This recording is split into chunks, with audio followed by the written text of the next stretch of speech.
The member for Fisher.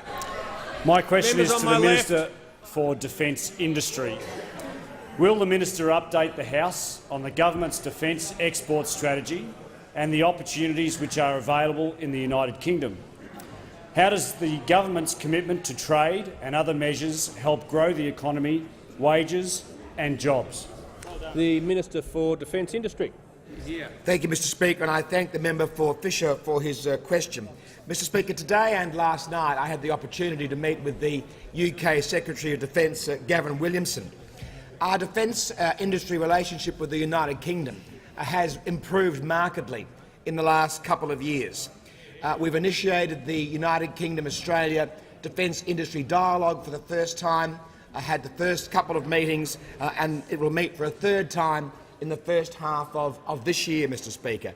There are real opportunities for Australian businesses to export their defence platforms into the United Kingdom.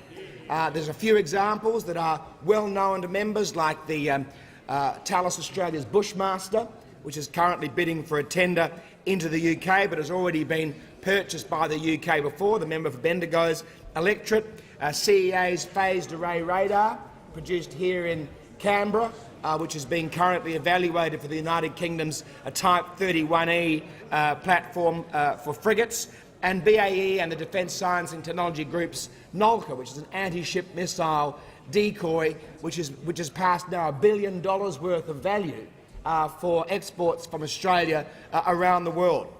And the smaller companies too. In fact, the member for Fisher's electorate, Presidium Global, is currently trying to break into the UK market with an unmanned ground vehicle for defence personnel out in the field, Mr Speaker. So the defence export strategy that the Prime Minister and I launched in January is just one of the ways that we are assisting Australian businesses trying to break in the defence exports market.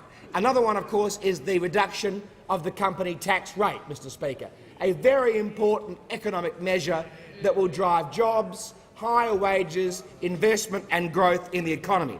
Mr Speaker, it wasn't so long ago that the Leader of the Opposition was in fact in favour of company tax cuts.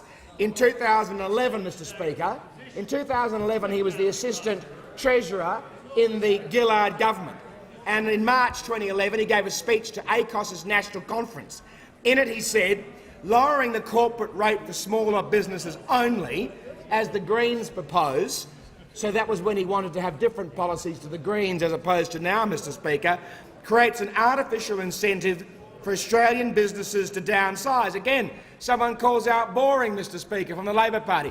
Don't you think it's amazing, as the Treasurer was talking before, the legacy of the Hawke-Keating government, was to have economic credibility, to put behind them the Whitlam legacy. The modus operandi of this opposition, Mr Speaker, is not to care about economic credibility whatsoever, Mr Speaker. They've embraced Chavez and Guevara and they've rejected Hawke and Keating.